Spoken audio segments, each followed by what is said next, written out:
नमस्कार दोस्तों, welcome to my channel. आज जो पैरानॉर्मल घटना, सच्चा घटना मैं आप लोगों के साथ शेयर करने जा रही हूँ, ये घटना सुन के आप लोगों को मज़ा आ जाएगा। ये घटना एकदम सच्चा घटना है, मेरे खुद के ताऊ जी के बेटे के साथ घटा हुआ है, मेरे कज़न ब्रदर के साथ। और ये इतना सुंदर पैरानॉर्मल घटना है, इतना सुंदर पैरानॉर्मल घटना है कि आप लोग सोच रहे होंगे कि पैरानॉर्मल घटना पर सुंदर ऐसे कैसे हो सकता है। ये बात आप लोगों को जब तक ये स्टोरी खत्म होगी तब तक समझ में आ जाएगा कि मैंने ऐसा क्यों बोला कि सुंदर पैरानॉर्मल घटना है। तो चलो शुरू करते हैं। जैसे कि मैंने बोला, मेरे ही ताऊ जी का बेटा, मेरे पापा के बड़े भाई का बेटा, जिसका नाम है कौशिक, ओरिजिनल नाम कौशिक है। हम लोग कौशिकदा बोलते हैं उनको। हमसे काफ़ी बड़े हैं उम्र में वैसे। वो उसके लाइफ में एक अजीब इंसिडेंट होता है राजस्थान में। कैसे होता है पहले बोल दूं, वो एक वकील है पेशे से, वो एक लॉयर है। वो जब लॉ वगैरह कंप्लीट होता है, अपना प्रैक्टिस वगैरह शुरू करते हैं, अच्छे से उनका करियर चल रहा होता है, वो शादी करते हैं। लव मैरिज होता है, मतलब जिनसे वो प्यार करते थे लव मैरिज करते हैं। और शादी के लगभग 2 साल बाद वो और उनकी बीवी डिसाइड करते हैं कि चलो राजस्थान घूमने चलते हैं। दरअसल उनका ना शादी के बाद काफ़ी सालों के बाद बेबी हुआ। तो वो लोग क्या करते थे, मतलब वही प्रोफेशन, कामकाज, और बस घूमना फिरना उनको बहुत पसंद था। तो कहीं भी घूमने चले जाते थे, निकल पड़ते थे। तो ऐसे ही एक बार वो लोग राजस्थान घूमने गए। अब वो लोग अकेले नहीं गए थे, कौशिकदा, उनकी बीवी और कौशिकदा के 2-3 दोस्त और उनकी बीवियाँ, ठीक है, मतलब सब लोग अपने फैमिली के साथ, सब एक 7-8 जन का गैंग मिलके वो लोग घूमने के लिए गए। अब वो लोगों ने जो लोकेशंस रखे थे राजस्थान में, वो सारे लोकेशंस में वो लोगों ने घूमा। जैसे मानो जयपुर वगैरह, जैसलमेर, जहाँ जहाँ उन लोगों ने अपना मतलब सोचा था कि घूमेंगे, घूमा। अब उनका डेस्टिनेशन था चित्तौड़गढ़, और यहीं पे घटने वाला है वो पैरानॉर्मल घटना। तो चित्तौड़गढ़ जिस दिन, मतलब चित्तौड़गढ़ जब घूमने गए तो वो लोग सुबह निकले अपने होटल से साइट सीन्स करने को, देखने को। तो वो लोग सबसे पहले गए चित्तौड़गढ़ फोर्ट। अगर आप लोग जानते हो, मतलब गए हो या जानते हो कि चित्तौड़गढ़ फोर्ट एक बहुत ही मिस्टीरियस जगह है, बहुत ही मिस्टीरियस जगह। वहाँ पर बहुत अलग अलग टाइप के पैरानॉर्मल घटनाएं घटती है, ठीक है, कितने टूरिस्ट्स के साथ भी घटती है। अब वो लोग गए।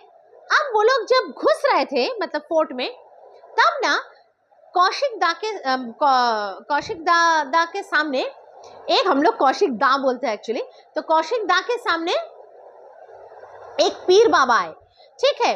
और ये जो पीर बाबा थे ना, ये दिखने में एकदम एक अलग ही लग रहे थे, मतलब अलग दुनिया से लग रहे थे, ठीक है। जैसे दादा ने बताया था, मैं आप लोगों को बता दूं, वो पीर बाबा लगभग 6'2", 6'3" हाइट का था, ठीक है, बहुत ही ज़्यादा हाइट के थे। एकदम कंकाल जैसा दुबले पतले, और एकदम गोरा रंग, गोरा मतलब एकदम पिंकिश ग्लो निकल रहा है उनके चेहरे से। आप कल्पना करो कि कितना लंबा पतला गोरा एक आदमी, और उनका पूरा सफ़ेद दाढ़ियाँ, एकदम सफ़ेद, 100% सफ़ेद, लंबे लंबे दाढ़ियाँ। और वो एक वाइट कलर के बड़ा सा लंबा सा, वो जो जैसे फ़कीर लोग, मुस्लिम फ़कीर लोग पहनते हैं ना, एकदम पैर तक लंबा गाउन बोलो, कफनी बोलो, वो टाइप के कुछ पहने हुए थे, एकदम पैर तक वाइट कलर के। और माथे में वाइट कलर का एक कपड़ा भी बांधा हुआ था, और हाथ में एक मेटल का चीज़ था उसके, ऐसे हैंडल वाला, जिसके अंदर ना धूप जल रहे थे, मोटे मोटे धूप जल रहे थे, मतलब बहुत सारा धुआं निकल रहा था। एक अलग ही चमक था उनके चेहरे पे, एकदम अजीब और गरीब, मतलब आजू बाजू के नॉर्मल लोग उनके जैसे नहीं दिख रहे थे, वो एक अलग ही दिख रहे थे, ठीक है। तो वो पीर बाबा चलते हुए मेरे दादा के सामने आए, आकर बहुत ही धीमे से स्वर में, बहुत ही आराम से बात कर रहे थे। वो धीमे से स्वर में पूछा मेरे दादा को कि बेटा तू इधर घूमने के लिए आया है? तो मेरे दादा ने बोला कि हाँ बाबा, मैं अपने परिवार के साथ यहाँ घूमने आया हूँ। तो ये जब बातें हो रही थी तो मेरे भाभी, मतलब जो दादा की बीवी है, वो और बाकी जो उनके जो गैंग में गए थे, वो लोग ना थोड़ा बात करते करते आगे निकल गए, ठीक है। बात करते करते वो लोग झुंड में जा रहे थे, आगे निकल गए, और मेरे दादा ये पीर बाबा के साथ बात करते करते थोड़ा पीछे हो गए। मतलब ये लोग भी जा रहे थे लेकिन थोड़ा पीछे हो गए। तो पीर बाबा अचानक मेरे दादा को बोले कि बेटा तू इस किले में अकेले मत जा, तो मैं तेरे साथ चलता हूँ, ऐसे बोले। तो मेरे दादा को लगा चलने का क्या है, सब लोग जा रहे हैं, मैं जा रहा हूँ, मेरा पूरा गैंग आया हुआ है, ये पीर बाबा साथ में चलने का क्या है। तो उनको लगा क्या मालूम, शायद ऐसे मतलब किला विला घुमा के शायद बाद में पैसा वैसा मांगेगा, इसलिए शायद पूछ रहे हैं। तो मेरे दादा ने सोचा चलो अभी कुछ पैसे दे देता हूँ, देके इससे पीछा छुड़ाता हूँ, अपने ग्रुप के साथ चला जाता हूँ। होता है ना, गाइड लोग कभी कभी ऐसे पीछे पड़ते हैं। लेकिन मेरे दादा ने जुबान से कुछ बोला नहीं था, बस ये सोच रहे थे दिमाग में। ये सोचते सोचते वो पीर बाबा बोलते हैं, नहीं मुझे तेरे से पैसे नहीं चाहिए। इस तरह से बोला जैसे कि मानो उन्होंने मेरे दादा के दिमाग में जो चल रहा था वो पढ़ लिया हो, 1 सेकंड के अंदर पढ़ लिया हो, और वो उसका जवाब दे रहे हैं। तो मेरे दादा थोड़े शॉक में आ गए।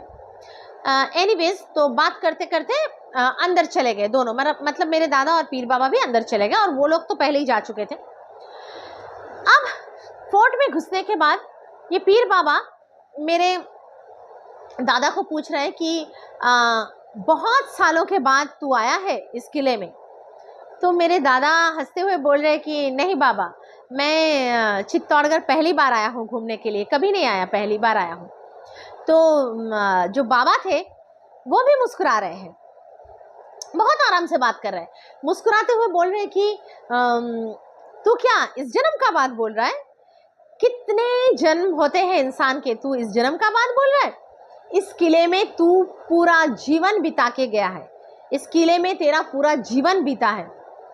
तो मेरे दादा को लगा ये क्या बातें बोल रहा है। सोचो, एक तो लॉयर मतलब वो लोग सिर्फ, ये जो पुलिस लॉयर ये टाइप के लोग सिर्फ और सिर्फ सबूतों पर ही यकीन करते हैं, मतलब बहुत ही रियलिस्टिक होते हैं, सिर्फ सबूतों पर यकीन करते हैं। ये सब ऊपरी दुनिया के बातों पे उनको वैसे ही यकीन नहीं होता है।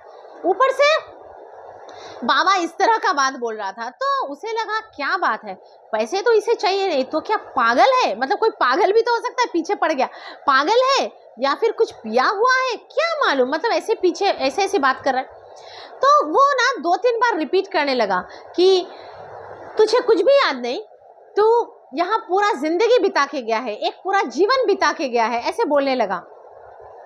फिर थोड़ी देर बाद बोलने लगा, बेटा तू ये सब घर संसार ये सब के लिए नहीं बना है। मतलब सामने से उसकी बीवी वगैरह जा रही थी, तो उनको दिखा के बोल रहा है कि ये सब चीज़ों के लिए नहीं बना है, मेरे दादा को बोल रहा है, मतलब घर संसार वगैरह के लिए नहीं बना है तू। तो मेरे दादा मतलब कुछ रिएक्ट नहीं कर रहे थे, लेकिन एक तरह से ना उसके वश में आ गए थे, बोल सकते हो।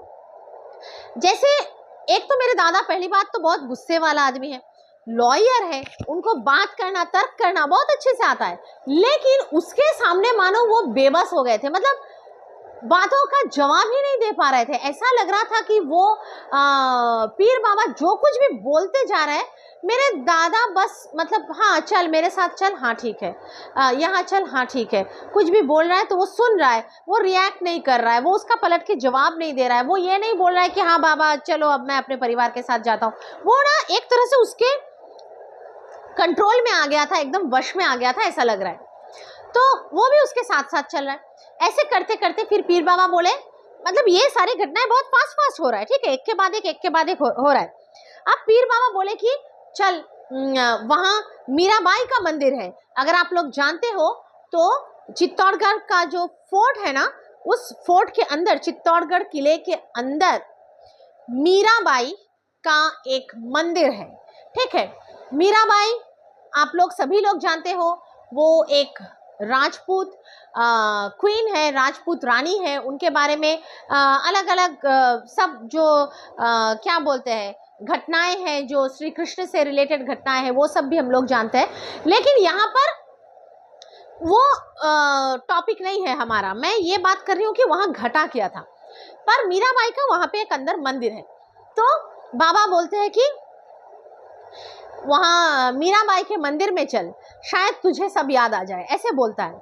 अब वो भी बाबा के साथ चल पड़ता है। चलते चलते दोनों मीराबाई के मंदिर के आंगन में घुस जाते हैं। ऐसा नहीं कि बहुत बड़ा मंदिर है, वो एक मीडियम साइज का मंदिर है, उसके आंगन में घुस जाते हैं।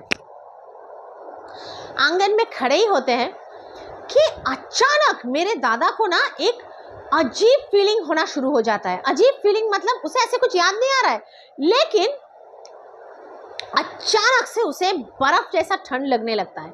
अभी तक उसे गर्मी लग रहा था, वैसे ही राजस्थान ठंड का जगह है।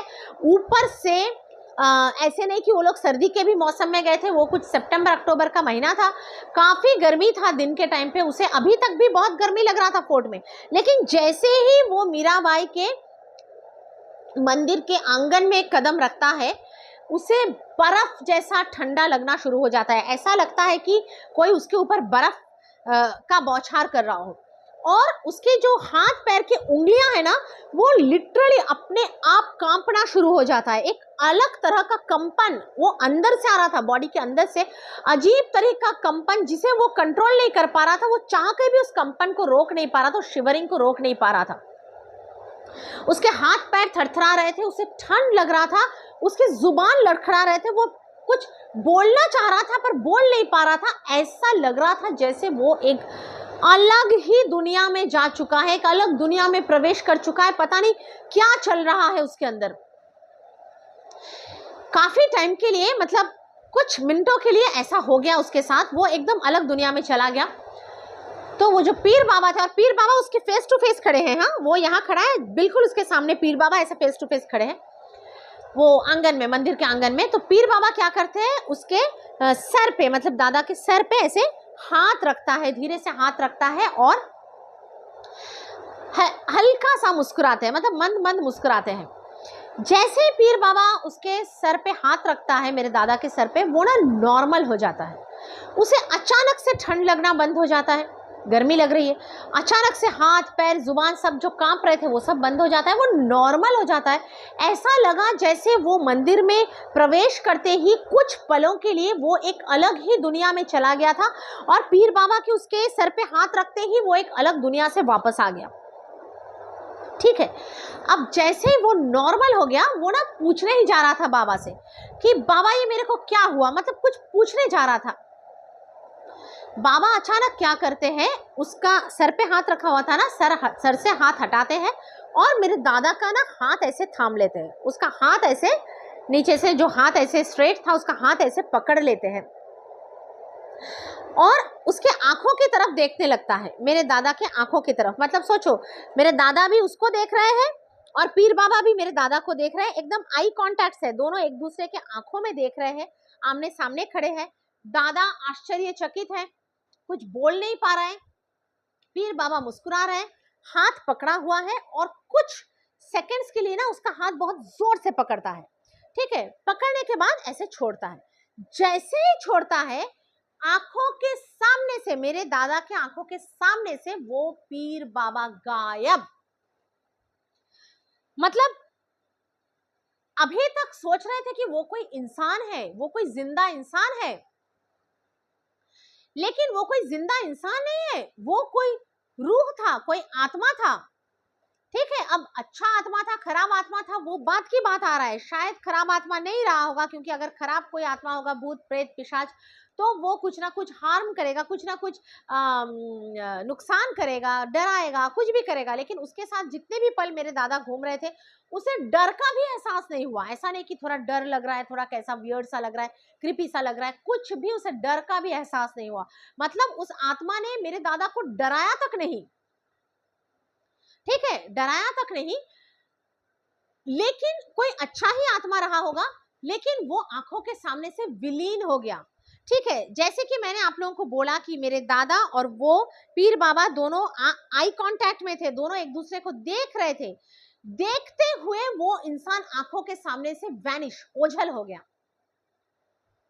मेरे दादा एकदम घबरा के इधर उधर देखने लगे, और वो जो हाथ छोड़ा था ना, वो पीर बाबा ने हाथ छोड़ा था, ऐसे ऐसे देखने लगे, फिर ऐसे हाथ की तरफ देखा तो मेरे दादा के हाथ पे एक मोर पंख पड़ा हुआ था। जिस हाथ से पीर बाबा ने पकड़ा, जैसे ही वो हाथ छोड़ा वो गायब हो गए, पर मेरे दादा के हाथ पे एक मोर पंख पड़ा हुआ था और पीर बाबा कहीं भी नहीं थे। ऐसे में पीछे से टैप होता है तो मेरा दादा ऐसे पीछे देखता है बहुत ही घबरा के, तो उसकी बीवी होती है और उसकी बीवी बहुत ही आश्चर्य से पूछती है कि अरे तुम किससे बात कर रहे थे इतना देर। ऐसे में उसका जो पूरा ग्रुप है वो लोग भी उसके बीवी के मतलब पीछे से ऐसे चलते हुए आते हैं और पूछने लगते हैं कि किससे बात कर रहा था तू, जब से हम घुसे तू हमारे ग्रुप के साथ था ही नहीं, हम लोग इधर उधर देख रहे हैं, फिर काफी देर बाद देखे कि तू हमारे ग्रुप में ही है नहीं, कौशिक है ही नहीं हमारे ग्रुप में। मतलब उनको नजर पड़ा कि अरे कौशिक किधर है, कौशिक नहीं है। तो हम लोग देखे कि तू दूर में किसी और के साथ मतलब बात कर रहा है, जा रहा है, पता नहीं किसके साथ। सोचो, वो लोगों ने उसको जाते देखा, मतलब मेरे दादा को जाते देखा, मेरे दादा को किसी से बात करते भी देखा, लेकिन किससे बात कर रहा था, किसके साथ जा रहा था, उसे देखा नहीं। उस इंसान को दिखाई, मतलब वो इंसान उनको दिखाई नहीं दिए। किसके साथ चले जा रहा था, हम लोग तेरे को बुला रहे थे पीछे से, तू सुन नहीं रहा था और तू बात करते हुए जा रहा था और सीरियसली बातें करते हुए जा रहा था। एक होता है ना, हम लोग जब किसी से सीरियसली बात करते जाते हैं तो बड़बड़ बड़बड़ बात कर रहे हैं, हाथ मुंह हिला रहे हैं, एक फेस लैंग्वेज, एक बॉडी लैंग्वेज से पता चलता है कि ये कोई सीरियस डिस्कशन चल रहा है। तो सीरियसली किसी के साथ बातें करते हुए जा रहा था, पर कोई नहीं था वहां पर। किसके साथ बात कर रहा था तू? मतलब ऐसा उसके साथ पहली बार हो रहा था, दादा के साथ। कभी लाइफ में उसने ऐसा कुछ नहीं किया कि वो नींद में चल पड़ा किसी के साथ, मतलब क्या बोलते हैं उसको, कोई है ही नहीं पर उसके साथ बात कर लिया, कुछ ऐसा नहीं कि वो उसको ये सब का आदत है। वो कभी उसके साथ ये सब नहीं हुआ, लाइफ में पहली बार हुआ। तो उसके दोस्त लोग भी बार बार पूछने लगे किससे बात कर रहा था, और वो लोग उसके पीछे पीछे आए, देखे कि मंदिर में घुसे, बात कर रहा था, और ये चीजें बहुत ही फास्ट फास्ट फास्ट फास्ट हुआ। ठीक है, बात कर रहा है, अचानक गायब हो गया। मतलब मेरे दादा ऐसे ऐसे ऐसे ऐसे देख रहे कि कौन है कौन है कौन है, किसको ढूंढ रहा है तू, अब गायब हो गया। वो तो सिर्फ मेरे दादा को दिखा ना। अब मेरे दादा बोले अरे तुम लोग को दिखा नहीं, यहाँ पीर बाबा खड़े थे, मेरे साथ बात कर रहे थे, ऐसे थे, व्हाइट कलर के थे, ये थे वो थे, ड्रेस पहने हुए थे, पूरा वो डिस्क्रिप्शन दे रहा है। वो लोग बोले भैया कोई भी नहीं था, तू अकेले बात कर रहा था, अकेले जा रहा था, सब कुछ अकेले कर रहा था। तब मेरे दादा ने बोला अगर मैं सब कुछ अकेले कर रहा था तो ये मोर पंख मेरे हाथ में किसने दिया? ये मीराबाई के मंदिर के अंदर ये मोर पंख मुझे किसने दिया? यहाँ पर आते ही मुझे ऐसे अजीब सेंसेशंस क्यों शुरू हो गए? वो बाबा के मेरे सर पे हाथ रखते ही मैं नॉर्मल कैसे हो गया? ये बाबा गायब कैसे हो गए मेरे आंखों के सामने से? ये मोर पंख कहां से आया मेरे हाथ में? बाबा थे वहां पर। मतलब उसे लिटरली यकीन नहीं हो रहा था कि उसने एक रूह को देखा। हो सकता है अच्छा रूह, पर एक रूह को देखा। वो रूह उसे कुछ याद कराने की कोशिश कर रहा था कि तेरा कुछ पिछला जन्म या कुछ कुछ तो उसको उस फोर्ट में याद कराने की कोशिश कर रहा था वो रूह। जो याद कराने के टाइम पे जब कोशिश कर रहा था याद कराने का, तो मेरे दादा के बॉडी में अजीब से सेंसेशंस हो रहे थे, वो एक अलग ही दुनिया में घुस गए थे। ठीक है, कैसे भी उसे याद कराने का कोशिश कर रहा था। और यहाँ पर कोई झूठ की गुंजाइश नहीं है कि कोई ऐसे ना नॉर्मल पीर बाबा कोई पैसा वैसा मांगने के लिए झूठ बोल के चला गया। अगर कोई इंसान होता तो झूठ बोलता, वो तो एक रूह था, वो तो गायब हो गया आंखों के सामने से, उसे पैसे भी नहीं चाहिए थे, वो ओझल हो गया आंखों के सामने से। तो रूह झूठ काहे बोलेगा, किस लिए बोलेगा, क्यों जबरदस्ती कुछ याद कराने का कोशिश करेगा? मतलब वो रूह कुछ बोलना चाह रहा था, सच बोल रहा था, याद कराने का कोशिश कर रहा था मेरे दादा को, जो मेरे दादा याद नहीं कर पाए, पर उसको एक अजीब तरह का सेंसेशन से जाना पड़ा वहां पे। फिर वो लोग क्या किए, वो लोग झटपट झटपट करके वहां से निकल गए, फोर्ट से निकल गए ज्यादा, और वो लोग घूम नहीं पाए। निकल के, क्योंकि ऐसा घटना घट गया था, वो लोग ना वहां बाहर लोगों को पूछताछ करने लगे, कुछ दुकान वुकान बाहर पूछताछ करने लगे जस्ट फोर्ट से निकल के, कि यहाँ पर ऐसा दिखने वाला कोई पीर बाबा घूमता है कि नहीं? होता है ना, कोई कोई एरिया में कोई कोई बाबा लोग घूमते रहते, तो दुकान उकान के लोग देखे हुए रहते, ऐसा ऐसा दिखने वाला। तो कोई भी ऐसा कोई दिखने वाला बाबा को वहां उस एरिया में नहीं देखा था। मतलब लिटरली उस एरिया में ना तो किसी ने उसको देखा था, ना तो मेरे भाभी या फिर मेरे दादा के साथ जो ग्रुप गए थे वो लोगों ने नहीं देखा उस पीर बाबा को, किसी ने नहीं देखा सिवाय मेरे दादा के। उसने सिर्फ मेरे दादा को दर्शन दिया, याद कराने का कोशिश किया, उसका शायद पिछला जन्म याद कराने का कोशिश किया, और फिर ओझल हो गया वहां से। जाते जाते एक मोर पंख देके गया, और वो भी मीराबाई के मंदिर के आंगन में। मेरे दादा जब वापस आए वहां से, मतलब उसके लिए एक लाइफ टाइम एक्सपीरियंस था वो चित्तौड़गढ़ का वो घटना। वो क्या किए, वो जो मोर पंख है उसको उसने फ्रेम किया, ठीक है, एक फोटो फ्रेम के अंदर फ्रेम करके उस मोर पंख को अपने घर के पूजा स्थल में उसने रख दिया, क्योंकि मीराबाई के मंदिर के अंदर मिला था उसे वो मोर पंख। और मीराबाई के साथ श्री कृष्ण का क्या लिंक, मतलब कितना बड़ा आध्यात्मिक कनेक्शन है वो सभी लोग जानते हैं। और फिर और एक चीज बता दूं कि वो जो मीराबाई का मंदिर है ना वहां पे चित्तौड़गढ़ फोर्ट के अंदर, वो अपने में बहुत मिस्टीरियस है। कहते हैं कि मीराबाई स्वयं उस मंदिर के अंदर जो मूर्ति है, कृष्ण जी का जो मूर्ति है, उस मूर्ति के अंदर वो समा गई थी, वो विलीन हो गई थी, ठीक है। तो उसके भी अपने ही अलग अलग किस्से हैं, तो बहुत ही मिस्टीरियस जगह है वो। बहुत सारे पैरानॉर्मल किस्से घटते हैं, नॉट नेसेसरी कि भूत प्रेत रिलेटेड घटनाएं घटेगी, भूत प्रेत तो घट ही सकते हैं, पर भगवान रिलेटेड घटनाएं भी, पैरानॉर्मल घटनाएं भी वहां घटते हैं। तो उसने फ्रेम करके अपने पूजा स्थल में रख दिया। अब कैसे हम लोगों को पता चला, हम लोग उसके घर में घूमने गए थे, तो अचानक देख रहे हैं कि उसका जो पूजा रूम है वहां जनरली भगवान के फोटो मूर्तियां जो भी रहते हैं, उसमें एक मोर पंख रखा हुआ है, वो भी फोटो फ्रेम करके। ऐसे ही मोर पंख रखा होता तो ठीक है, कृष्ण जी के माथे पे हम लोग रखते हैं मोर पंख, लेकिन फ्रेम करके रखा हुआ है। तो हम लोगों ने पूछा ये जो मोर पंख है इसको फ्रेम करके क्यों रखा है? तब उसने बोला कि इसके पीछे एक अलग ही घटना है, एक अलग ही इंसिडेंट है, बोल के पूरा घटना हम लोग को बोला, तो हम लोग को पता चला। तो इतना मिस्टीरियस घटना, इसलिए मैंने बोला था कि ये पैरानॉर्मल इंसिडेंट है, लेकिन बहुत ही खूबसूरत पैरानॉर्मल इंसिडेंट है। तो ये एक अलग टाइप का घटना था पैरानॉर्मल। आशा करती हूँ कि आप लोगों को बहुत अच्छा लगा होगा ये घटना सुनते हुए, और ये घटना एकदम 200% सच्चा किस्सा है, सच्चा घटना है। तो ज़रूर बताइएगा कमेंट सेक्शन में कि कैसा लगा आप लोगों को ये सच्चा पैरानॉर्मल किस्सा। और मिलती हूँ आप लोगों से अगले कोई पैरानॉर्मल भूतिया सच्चा घटना के साथ। तब तक के लिए मेरे चैनल को सब्सक्राइब करो, मेरे वीडियोस को लाइक करो, शेयर करो ऐसे लोगों के साथ जो लोग ऐसे टाइप के इंसिडेंट्स सुनना पसंद करते हैं, ठीक है। अभी के लिए चलती हूँ, बाय गाइस, ठीक है, नमस्ते।